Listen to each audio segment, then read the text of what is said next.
말씀 우리 시편 90편입니다. 우리 시편 90편 말씀 제가 말씀 1절에서 17절까지 말씀 공부하도록 하겠습니다. 산이 생기기 전 땅과 세계도 주께서 조성하시기 1절 읽겠습니다. 주여 주는 대대에 우리의 거처가 되셨나이다. 산이 생기기 전 땅과 세계도 주께서 조성하시기 전 곧 영원부터 영원까지 주는 하나님이시니이다. 주께서 사람을 티끌로 돌아가게 하시고 말씀하시기를 너희 인생들은 돌아가라 하셨사오니 주의 목전에는 천년이 지나간 어제 같으며 밤의 한순간 같을 뿐임이니이다. 주께서 그들을 홍수처럼 쓸어 가시나이다. 그들은 잠깐 자는 것 같으며 아침에 돋는 풀 같으니이다. 푸른 아침에 꽃이 피어 자라다가 저녁에는 시들어 마르나이다. 우리는 주의 노에 소멸되며 주의 분내심에 놀라나이다. 주께서 우리의 죄악을 주의 앞에 놓으시며 우리의 은밀한 죄를 주의 얼굴빛 가운데에 두셨사오니 우리의 모든 날이 주의 분노 중에 지나가며 우리의 평생이 순식간에 다하였나이다.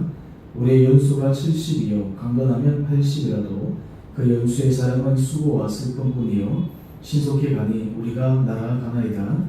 누가 주의 노여움의 능력을 알며 누가 주의 진노의 두려움을 알리이까? 우리에게 우리나라의 계수함을 가르치사 지혜로운 마음을 얻게 하소서. 여호와여 돌아오소서. 언제까지니까? 주의 종들을 불쌍히 여기소서. 아침에 주의 인자하심이 우리를 만족하게 하사 우리를 일생 동안 즐겁고 기쁘게 하소서. 우리를 괴롭게 하신 날 수대로와 우리가 화를 당한 연수대로 우리를 기쁘게 하소서. 주께서 행하신 일을 주의 종들에게 나타내시며 주의 영광을 그들의 자손에게 나타내소서. 주 우리의 하나님의 은총을 우리에게 내리게 하사 우리의 손이 행한 일을 우리에게 견고하게 하소서. 우리의 손이 행한 일을 견고하게 하소서. 아멘.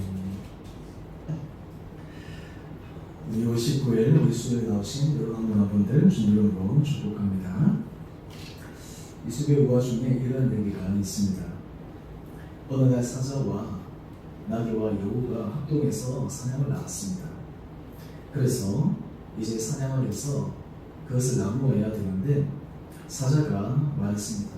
우리 셋이 합동해서 이 사냥을 했으니까 나귀 너가 한번 공평하게 잘 한번 분배해봐라 이렇게 얘기를 한 것입니다. 그랬더니 이 나귀가 알겠습니다. 그러고는 이 사냥한 것을 3등분 공평하게 3등분을 해서 다 나눴어요. 그런데 이것을 보더니 사자가 마음에 들지가 않는 거예요. 아니 내가 명색이 사자인데 그리고 내가 사냥할 때 내가 온 힘을 기울여서 내가 더 많이 했는데 어떻게 공평하게 3개로 나눌 수 있지? 그리고는 이 화가 나서 이 몹쓸놈 같은 이라고 하더니 나귀를 잡아먹어 버렸습니다. 이제 여우하고 사자가 남은 거예요. 그런데 이제 사자가 여우에게 얘기했습니다. 이제 내가 한번 분배해라. 그랬더니 여우가 이렇게 얘기합니다. 여우가 꽤나 많은 것 같아요. 제가 나보다니 무슨 말씀을 하십니까? 사장님께서 다 드시고 나쁜 거 제가 먹겠습니다. 이렇게 얘기를 한 거예요. 그랬더니 사자가 굉장히 웃으면서 얘기합니다. 참 똑똑하구나. 넌 어떻게 해서 이렇게 배웠니? 그랬더니 여우가 얘기합니다.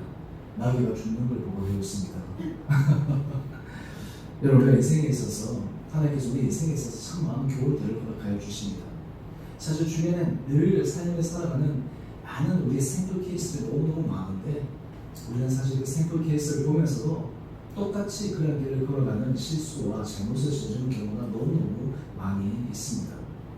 오늘 우리가 함께 읽었던 시편 이 90편은 바로 모세의 시로 알려져 있습니다. 우리 전체 시편 150편 가운데 모세의 시는 유일하게 딱 하나입니다.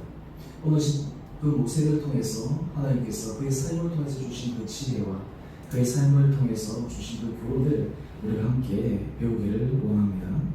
오늘 설교의 제목을 인생을 지혜롭게 살아가려면 이라고 하는 제목으로 같이 말씀 은혜 나누기를 원합니다. 몸에 보면 사람들이 병을 통해서 알아가는데 4가지의 부류의 사람을 얘기합니다. 첫 번째 부류의 사람은 생이 지지자. 여기서 태어나면서도 안 보여요. 거의 천재와 같은 것이죠. 그래서 그냥 깨우쳐서 그냥 알아가는 것입니다. 두 번째는 학이지지. 배워서 아는 사람입니다. 열심히 노력하고 배워서 아는 것이죠. 세 번째 부류의 사람은 뭐냐면 공이지지, 곤이지지, 공이 학지, 한마디로 해서 어려움과 여러 가지 공경 가운데서 배우는 사람이다. 여기까지 해도 어떤 경우에도 이 세 가지를 통해서 배우는 건 똑같아요. 그러나 네 번째 부류의 사람이 있는데요. 곤희불학. 이것이 무엇이냐면 공경 가운데, 어려움 가운데도 배우지는 못하는 거예요. 한마디로 해서 인생 가운데서 많은 교훈들을 하나님께서 우리 주변을 통해서 또 말씀을 통해서 주변의 케이스를 통해서 보여주시는데 배우지는 못하는 거예요. 심지어는 자기가 직접 공경하고 어려운 가운데 있어서도 그것을 배우지 못하는 거예요. 인생에 있어서 지혜로운 사람은 여러 가지 삶 가운데서 배워서 때로는 공경 가운데, 어려운 가운데 또 알아가는 것도 보이지만 또 중요한 것은 그 가운데서 배우지 못한다라고 하는 것만큼 참으로 안타까운 일이 없습니다. 오늘 모세는 그의 인생을 돌이켜보면서 오늘 이 시편을 쓰는데요. 특별히 시편 90편 12절 말씀을 한번 보시죠. 오늘 그는 이렇게 고백합니다. 우리에게 우리날 계수함을 가르치사 지혜로운 마음을 얻게 하소서. 여러분, 지식과 지혜는 다릅니다. 지식은 말 그대로 우리가 학교에서 배운 여러 가지 다양한 정보들 또는 자기 전문 지식들, 이러한 것들이 지식이라면, 지혜는 삶을 살아가는 한의 복들을 의미합니다. 대인 관계를 어떻게 해야 되는지, 가정에서 어떻게 해야 되는지, 사람과의 관계를 어떻게 해야 되는지, 신앙 안에서 하나님 앞에서 삶을 살아갈 때는 어떻게 해야 되는지. 사실 우리가 신앙의 이 모든 모습은 다른 말로 하면 지혜를 배워가는 그런 모습으로 표현할 수가 있습니다. 그래서 구약에 보면 예수님의 3대 모습, 왕으로서, 선지자로서, 제사장으로서 그런 모습에 대해서 우리는 삼중직에 대해서 알고 있는데요. 또 하나 잘 알려지지 않는 것은 지혜자로서의 예수님이세요. 한마디로 해서 삶을 살아갈 때 어떻게 삶을 살아가야 될 것인가, 어떤 삶이 하나님이 기뻐하시는 삶인가, 어떤 삶이 복된 삶인가, 어떤 삶이 이 땅 가운데서 형통한 삶으로 살아갈 수 있는 길인가. 예수님께서 우리에게 주신 모든 말씀은 바로 지혜의 교훈에 담겨 있습니다. 우리가 인생을 살아갈 때 많은 지식을 갖는 것보다 지혜로운 사람이 더 필요합니다. 이 지혜는 많이 배웠다고 해서 지혜가 많아지는 것이 아닙니다. 적게 배웠다고 해서 지혜가 없는 것도 아닙니다. 우리가 인생 가운데서 저 사람 참 지혜롭다, 지혜로운 삶, 그 사람은 가정을 세우고 또 자기가 함께 있는 일터를 세우고 교회 공동체 안에 신앙을 세워나가는 그러한 사람입니다. 그래서 잠언 14장 1절을 보면 이렇게 표현하고 있습니다. 지혜로운 여인은 자기 집을 세우되 미련한 여인은 자기 손으로 그것을 허느니라. 여기서 여인 대신 남자로 들어가도 되는 거예요. 지혜로운 사람은 자기 집을 세우고, 자기 집도 세우고, 자녀도 세우고, 일터도 세우고, 교회 공동체도 세우고, 다 세워가는데, 미련한 여인은 자기 손으로 그것을 헐어버리는 거예요. 이것이 바로 지혜롭지 못한 삶의 참혹한 결과입니다. 오늘 모세는 이야기하기를 우리의 나를 통해서 하나님 앞에 지혜로운 마음을 얻기를 간구하고 있습니다. 오늘 이 밤에 나오신 여러분 한 분 한 분들에게 주님께서 이 지혜의 마음들이 또 주님 앞에서 우리의 선택과 우리의 모든 삶의 걸음들이 하나님 없이 선한 걸음을 걸어갈 수 있는 그런 주님 앞에 복된 자들 되기를 원합니다. 오늘 이 지혜로운 자가 되기 위해서 모세는 몇 가지를 우리에게 들어서 설명하는데, 우리의 인생이 무엇이냐라고 하는 본질적인 질문을 우리에게 던집니다. 시편 90편 10절에 보면 이렇게 말씀하고 있습니다. 우리 같이 한번 읽어볼까요? 시작. 우리 연수가 70이요 강건하면 80이라도 그 연수의 자랑은 수고와 슬픔뿐이요 신속히 가니 우리가 알아가나이다. 어떤 분들이 이것을 그냥 문자 그대로 받아들여서 우리 연수가 70, 강건하면 80 이렇게 할 수도 있는데요. 그럼 질문이 있어요. 모세는 몇 세까지 살았죠? 순간 갑자기 100, 120. 모세는 120까지 살았어요. 그런데 그 본인이 얘기하기를 우리의 연수가 70이요 강건하면 80이다. 여기서 이 숫자는 어떤 의미에서 상징적인 표현이지 실질적으로 문자적으로 그렇게 받아들이는 것은 아닙니다. 그런데 여기서 중요한 포인트가 있어요. 거기에 포인트가 있냐면 70이든 80이든 100세든 120세든 우리 10절 우리 끝부분을 한번 보십시오. 신속히 가니 우리가 날아가나이다. 세월이 날아간다는 거예요. 우리가 세월이 손살 같다. 우리가 화살처럼 간다. 우리가 그런 것들을 정말 느끼지 않습니까? 많은 사람들이 얘기합니다. 이 나이가 들어갈수록 그것이 인생의 속도처럼 느껴진다. 10대 때는 10km, 20대 때는 20km, 30대 때는 30km, 60대 때는 60km, 70대 때는 70km.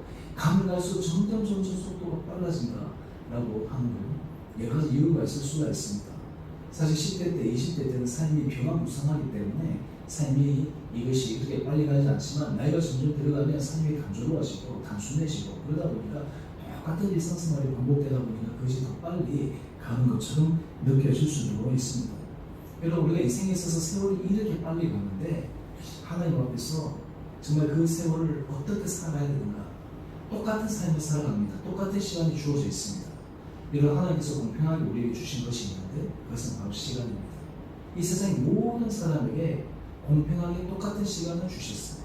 그런데 그 똑같은 시간을 가지고 그것을 어떻게 활용하느냐, 그것을 어떻게 사용하느냐에 따라서 그 인생의 질이 완전히 달라지고 맙니다. 여러분 우리가 지금까지 살아온 인생 가운데 우리가 최선을 다해서 노력하고 수고해서 이 자리까지 왔지만 또한 동시에 우리가 앞으로 달려갈 우리의 인생 가운데 하나님 앞에서 우리의 인생이 정말 지혜롭고 하나님 앞에서 의미 있고 가치 있는 그런 삶을 살아가기 위해 우리가 함께 말씀을 통해서 살펴보기를 원합니다. 오늘 특별히 이 지혜의 마음을 가지기 위해서 신앙인들이 가져야 될 가장 첫 번째 핵심적인 부분이 있습니다. 지혜가 무엇이냐?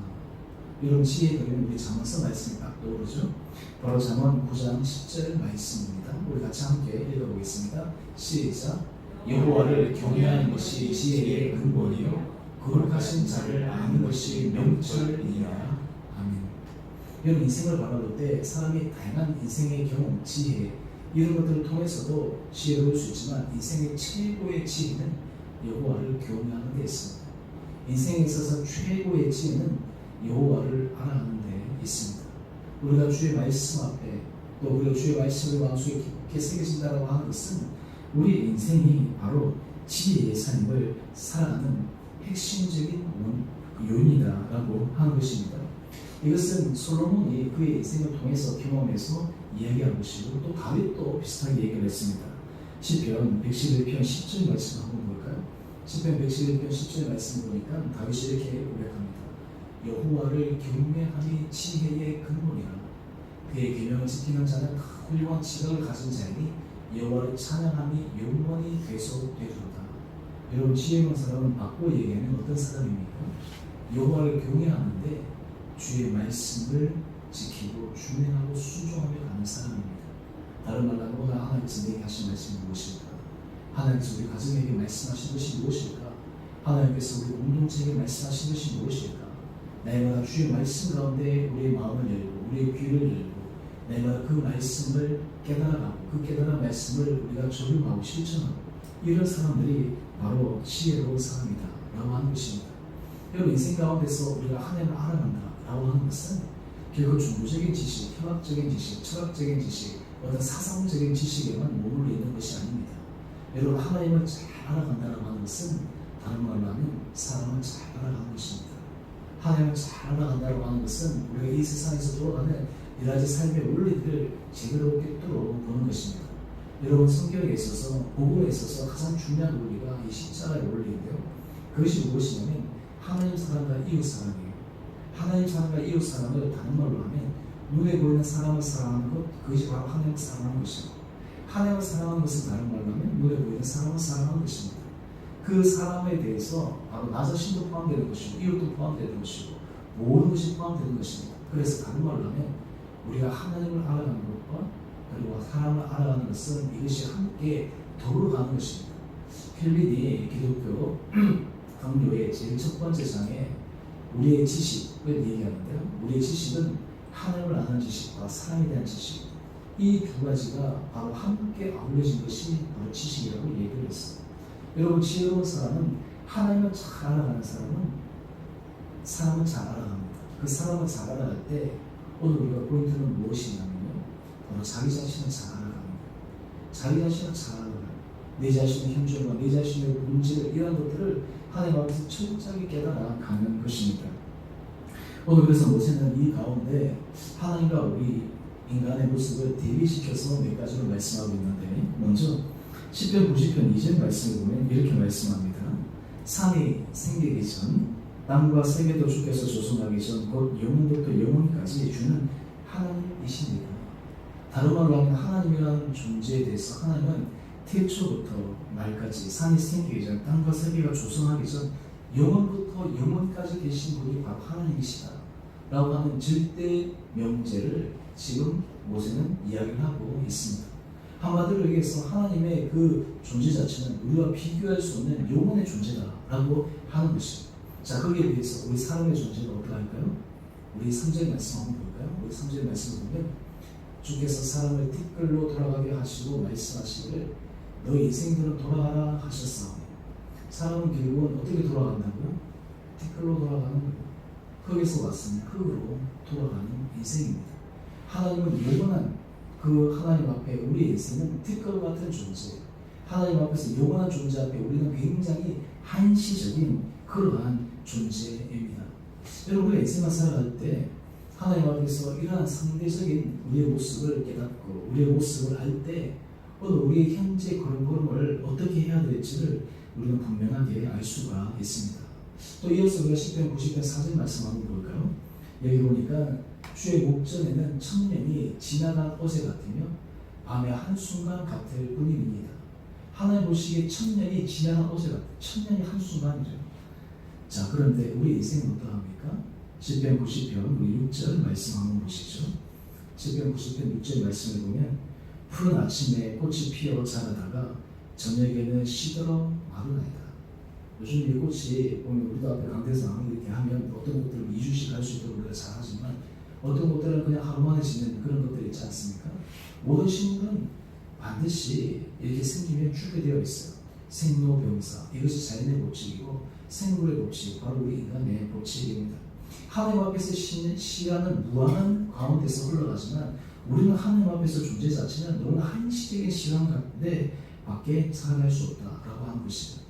자, 이제 여기에서 이제 질문이 있는데, 그러면 이런 한시적인 시간 가운데 우리가 인생을 지혜롭게 살아가기 위해 우리가 날마다 챙기고 날마다 살펴보아야 될 중요한 모습은 어디에 있을까요? 여러분, 지혜로운 사람은 어떤 사람이 지혜로운 사람일까요?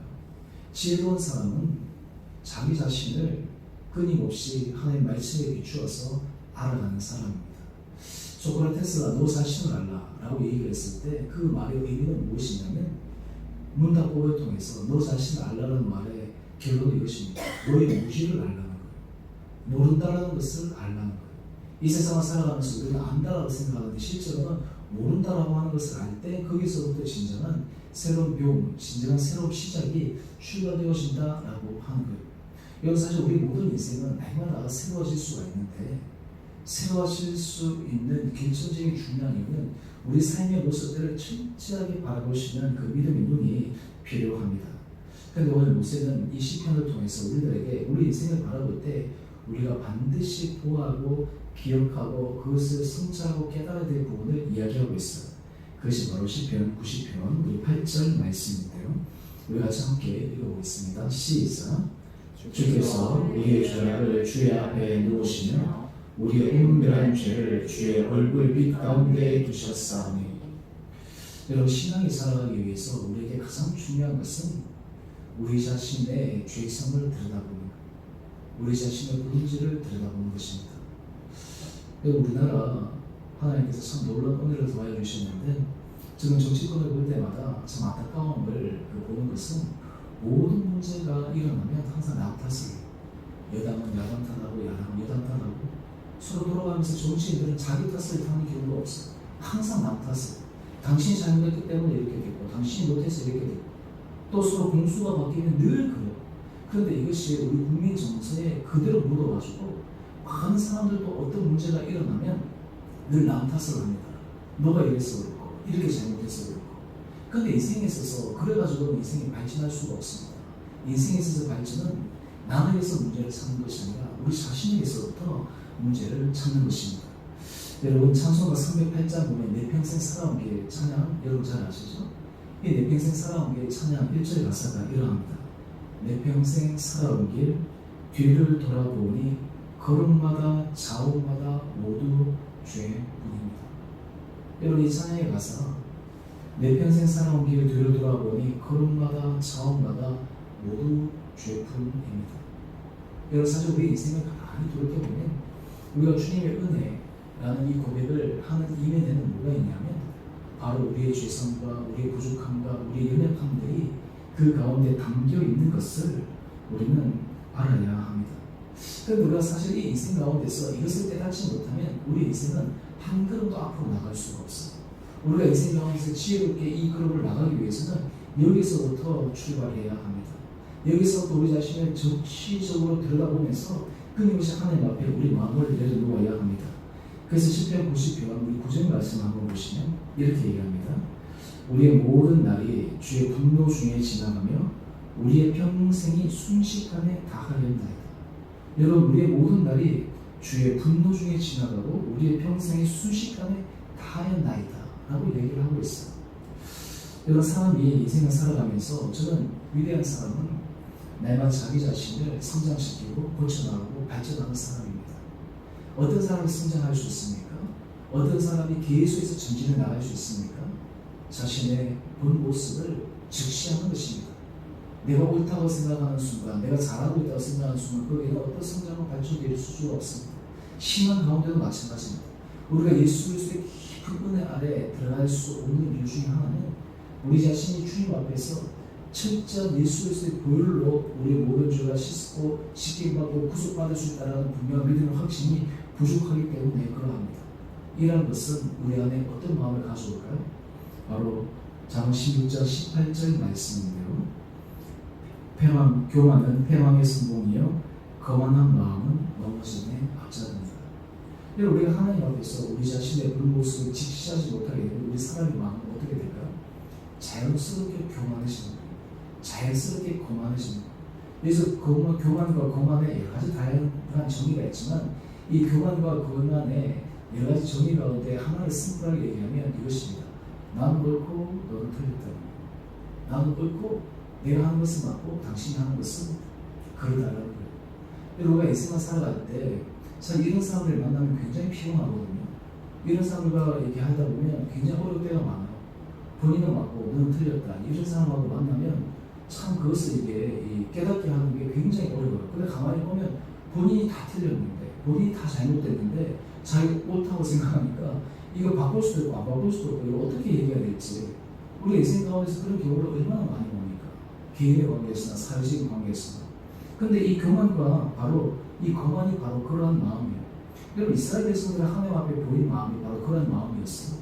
그래서 하나님 앞에서 제발 목이 곧게 하지 마라, 마음이 완악하게 하지 마라, 완고하지 말라 라고 계속 얘기하는데 왜 이스라엘 백성들이 그 하나님의 말씀이 그의 마음속에 들어가지 않았을까? 자기도 길이 옳다는 거예요. 자기가 하는 것이 정당하다는 거예요. 불평하는 것이 정당한 것이고 하나님을 원망하는 것이 자연스러운 일이고 하나님 앞에서 그들이 배도하는 것이 그 인간적으로 그것이 합리적인 것이다라고 스스로 생각하기 때문에 계속해서 그 길을 가는 거예요. 매를 맞아도 가는 거예요.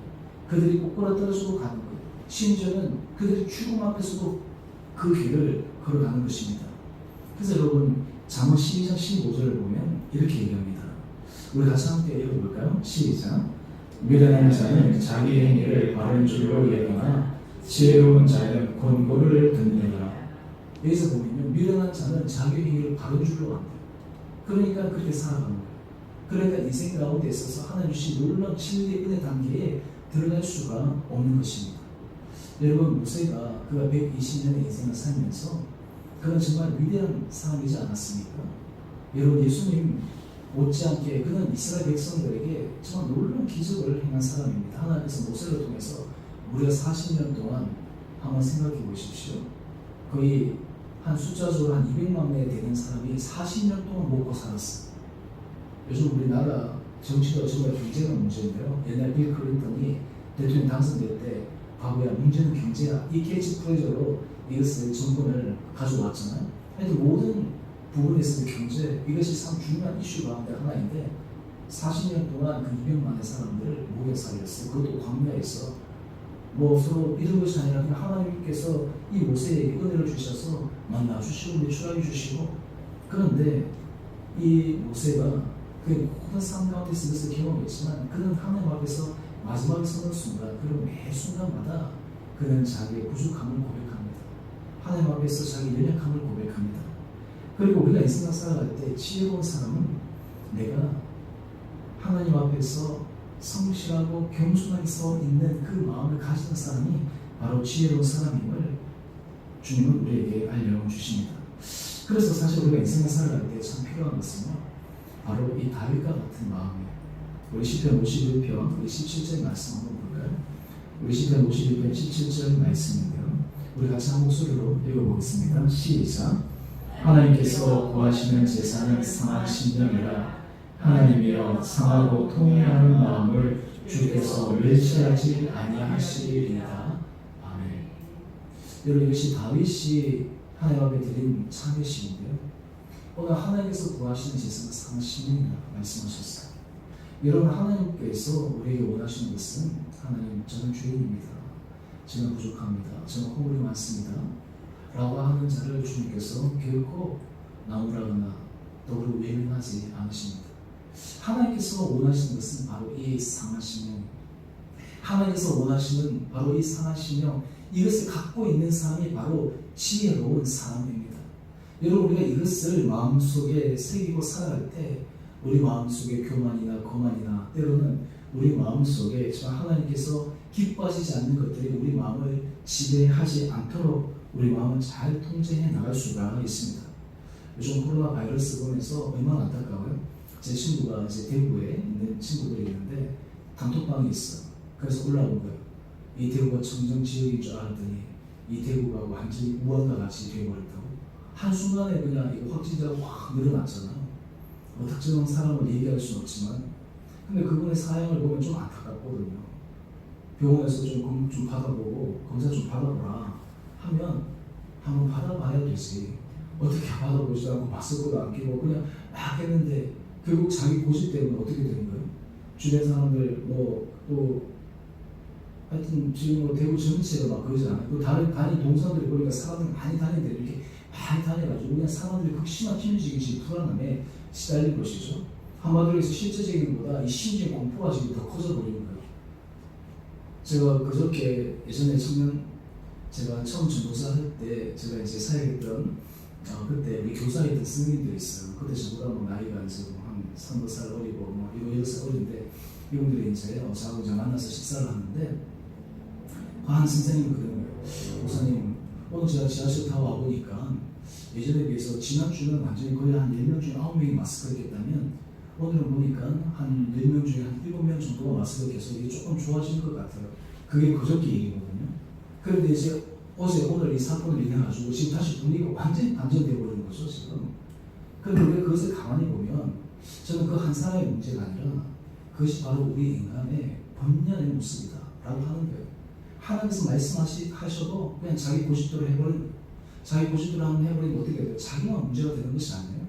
자기 주변에 그가 간 병원들, 그리고 업체들, 이게 뭐가 잘못이에요? 전체가 그냥 이렇게 하는 거예요. 여러분이 죄악이라고 하는 것이 하나님 앞에서 겸손함과 지혜로움이라고 하는 것이 얼마나 중요한지 모릅니다. 우리가 하나님 앞에서 성실하게 살아갈 때 그것이 바로 우리 자신만의 문제가 아니라 우리 가정, 또 우리 일, 또 이 사회, 이런 모든 것과 함께 연관되어져 있습니다. 여러분, 사실 우리가 그리스도인이 이 땅을 살아갈 때 우리가 말씀에 순종하고 말씀에 귀를 기울이는 그 자세, 태도는 우리가 이 세상을 살아갈 때 사실 사교를 세우는 굉장히 중요한 마음가짐과 자세예요. 사실 그런 훈련들이 되어져 있지 않으면 어떻게 되겠습니까?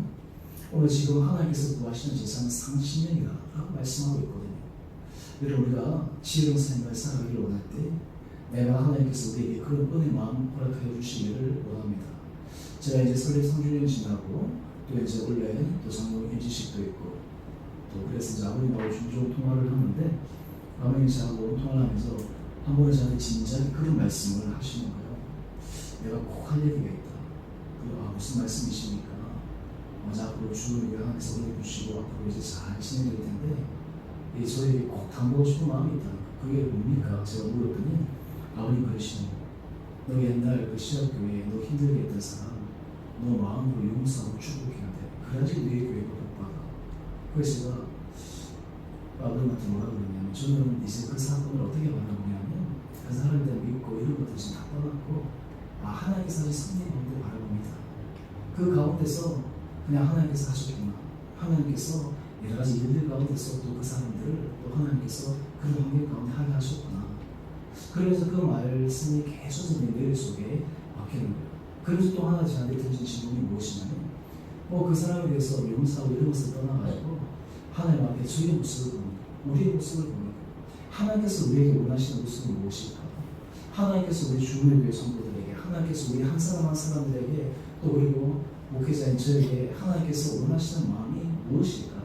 우리의 눈이 외부를 향해 있는 것이 아니라 하나님 앞에서 나를 바라보시는 그 마음, 그 가운데 하나님께서 성령의 놀라운 은혜 역사 가운데 우리가 새로워질 때 하나님께서 정말 우리 성도들과 또 우리 가정과 우리 공동체와 이 하나님께서 하신 모든 일들 가운데 기름 부어 주시겠구나 라고 하는 그런 마음, 그런 축복의 마음이 드는 것이죠.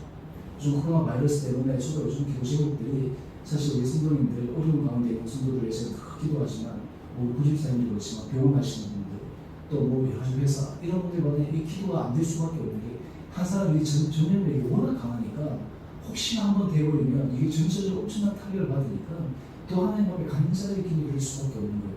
그러면서 고백드리는 게 뭐냐면 이게 사람의 힘으로 되겠냐는 거예요. 이게 사람이 아무리 잘하고 해도 이게 되겠냐, 갑작스러운 일을 예기치 않는 일로 인해서 얼마든지 배워질 수 있기 때문에 그럼 하나님께서 어떤 사람에게 은혜를 더하여 주시는가, 하나님 앞에 끊임없이 우리 부족함과 연약함을 알고 하나님 앞에 간구한 그 사람, 그것이 바로 지혜로운 사람의 모습이다 라고 하는 것을 오늘 모세는 우리에게 말씀하여 주고 있습니다. 이렇게 될 때 모세는 세 가지를 간구하고 있어요. 시간이 얼마 남았지만 제가 짧게 말씀을 드리도록 하겠습니다. 먼저 이 지혜로운 사람이 하나님 앞에서 이런 마음을 갖게 될 때 우리가 하나님 앞에 간구할 수 있는 첫 번째 기도 제목이 있습니다.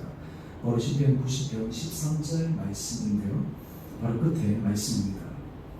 주의 종들을 불쌍히 여기소서라고 합니다. 주의 종들을 불쌍히 여기달라는, 주의 백성을 불쌍히 여기달라고 하는 것.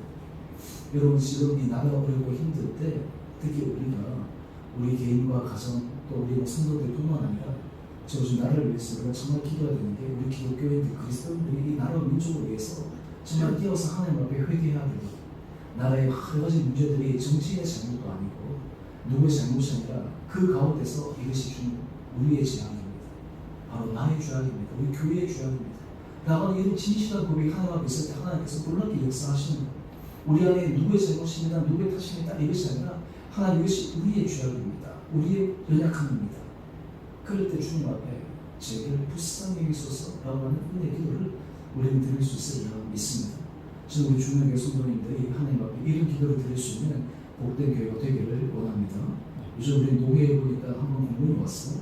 우리 노예에서 이제 추진한 것 중에 하나가 강수교회를 많이 만들기. 이래가지고 세미나하고 지금 그렇게 해서 이렇게 공문이 왔더라고요. 요즘 우리가 그런 것들을 보면서 요즘 교회가 하나님 앞에서 아름답게 쓰임받기 위해서 어떤 교회가 강수교회일까요? 어떤 교회가 하나님 앞에서 선하게 쓰임받는 교회일까요? 여러분 저는 강수교회가 여러 가지 정의로 할 수 있지만 특별히 강수교회의 가장 큰 것 가운데 하나는 그 규모와 상관없이 그 마음속에 나를 품고 민족을 품고 하나님께서 하신 것을 품고 그 일에 하나님께서 우리에게 맡기신 사명이다 라고 하는 것이 나가는 것이 저는 강수교회라고 생각합니다. 나라 민족을 위해서 큰 교회가 아니니까 뭐 우리 작은 교회니까 이런 것이 아니라 하나님 이 부분이 바로 우리의 문제입니다. 우리의 죄악입니다. 우리의 부족함입니다. 이렇게 나가는 것이 하나님께서 우리 삶하시는 귀한 삶의 모습이 아닐까. 그 다음에 두 번째 간구가 무엇이냐면 우리 시편 90편 14절 말씀인데요. 우리 같이 함께 읽어보겠습니다. 시작. 주의 인자하시니 우리를 만족하게 하사 우리를 일생 동안 즐겁고 기쁘게 하소서. 여러분 하나님 앞에 지혜로운 삶을 살아갈 때 하나님 앞에 우리의 연약함과 부족함과 또 우리의 모든 죄악들을 내려놓고 하나님 앞에 불쌍히 있는 은혜를 구하며 나갈 때 하나님께서 우리에게 주시는 은혜 선물, 우리가 당당하게 간구할 수 있는 것이 무엇이냐면 아침마다 주의 인자하심, 주의 사랑하심 우리를 만족하게 한다. 우리 마음에 당장 주신다는 우리의 불안과 염려 이런 것들을 우리가 그것을 부여잡고 사는 것이 아니라 하나님 앞에서 모든 것을 내려맡기고 만족하며 평안한 가운데서 걸어갈 수 있는 용기를 주신다라고 하는 거예요. 여러분 어떤 사람이 용기 있는 사람입니까? 용기 있는 사람은 두려워하지 않는 사람이 용기 있는 사람입니다. 그래서 이 장군들이라든지 이렇게 군인들이라든지 이런 사람은 두려워하지 않잖아요. 특히 특수훈련을 많이 받는 사람일수록 그들 가운데 두려움이 사라지는데 그 두려움 가운데 총탄이 날라와도 앞으로 나갈 수 있는, 예를 들어서 나에게 어떤 위협이 다가오더라도 그 명령에 대해서 할 수 있는 것이 훈련, 이것이 용기 있는 사람이잖아요. 여러분, 하나님께서 우리에게 은혜를 도와줘 주시면 우리 인생 가운데 만족함으로 말미암아 두려움으로 물러서는 것이 아니라 우리의 인생이 즐겁고 기쁜 그의 삶의 모습으로 나갈 수 있는 은혜를 허락하여 주십니다. 저는 바라기는 우리가 지혜로운 삶을 살아갈 때 하나님께서 이런 은혜를 그리고 이런 놀라운 복을 받아 누릴 수 있으리라 믿습니다. 저는 특별히 이 지역에 나오신 여러분 한 분 한 분들이 정말 하나님의 은혜 가운데 우리가 정말 지혜로운 자로서 하나님 앞에 아름답게 섬으로 우리 일생 동안 즐겁고 기쁨을 주시는 주님 놀라운 축복을 받아 누리시는 여러분 한 분 한 분 되시기를 주님 이름으로 축원합니다. 여러분, 우리 인생 가운데 모든 삶을 길게 바라볼 수 있는 지혜의 문, 그리고 그 가운데 하나님께서 하신 일에 대한 성실함, 마귀의 전략 가운데 하나가 죄악, 우리의 마음을 무너뜨리는 가장 큰 것 중에 하나가 조급함이에요. 조급함이 우리로 하여금 하나님 앞에서 무너지게 하는 것입니다. 하나님 앞에서 잘못된 선택을 하게 하는 것입니다. 실수하게 하는 것입니다. 하나님의 뜻을 바라보면서 지긋하게 주님을 신뢰하고 믿고 걸어갈 때 하나님께서 우리에게 주시는 즐겁고 기쁨을 경험할 수 있습니다. 마지막 세 번째인데요. 우리 시편, 우리 90편 27절 우리 함께 같이 말씀 읽겠습니다. 시작. 주 우리 하나님의 은총을 우리에게 내리게 하사 우리의 손이 행한 일을 견고하게 하소서. 우리의 손이 행한 일을 견고하게 하소서. 이런 놀라운 기도이지 않나요? 하나님께서 우리의 손이 행한 일을 견고하게 하기를 기도하고 있습니다. 하나님께서 우리 그런 은혜를 도와여 주십니다.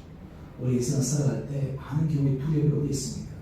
우리가 수고하고 애쓰고 노력한 것이 견고하게 서지 못하고 무너질까봐, 우리 자녀라든지 일터라든지 모든 것들이 혹시나 이것이 무너질까봐 그에 대한 두려움이 있지 않습니까? 하나님 앞에 지혜로 하나님 앞에 은혜 가운데 서는 사람은 우리의 손이 행한 일, 하나님 앞에 성실하고 하나님 앞에 정직하고 진실하게 그 길을 걸어갈 때 하나님께서 그 손이 행한 일을 어떻게 하신다고요? 견고하게 해주신다고 하는 거예요. 저는 하나님께서 이런 은혜 복을 우리 온 성도님들에게 주시기를 기도하고 있습니다. 제가 특별히 우리 주력의 우리 성도님들, 하나님의 우리 가정 가운데, 우리 자녀 가운데, 우리 일들 가운데, 특별히 우리 주의 교회가 세워지는 모든 과정 가운데 하나님께서 우리를 통해서 일하시는 이 주님의 은혜 손길이 견고하게 세워지는 그런 축복이 여러분 삶 가운데 임하게 되기를 원합니다. 말씀을 정리합니다. 여러분 인생을 지혜롭게 살아가는 사람, 하나님 앞에 성실하게 서가는 사람, 바로 그 사람에게는 하나님께서 불쌍히 여기시는 긍휼의 은혜를 베풀어 주십니다. 하나님께서 그런 길을 걸어가는 사람들에게는 우리의 인생에 주의 인자하심으로 만족하고 하나님 앞에서 즐겁고 기쁜 삶을 살아갈 수 있는 축복을 허락하여 주십니다. 하나님 앞에 지혜로운 삶을 살아가는 사람은 우리 손으로 행한 일을 주님께서 날마다 견고하게 세우시는 그런 놀라운 은혜의 역사를 누릴 수가 있습니다.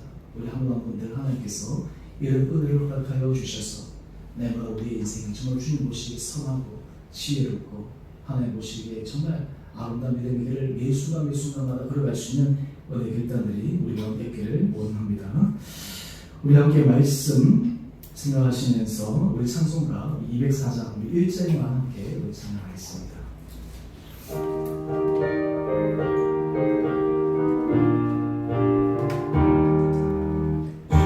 주의 말씀 듣고서 준행하는 자는 반석 위에 터닫고 집을 시음 같아 비가 오고 울라며 바람 부딪혀도 반석 위에 세운 집 무너지지 않네.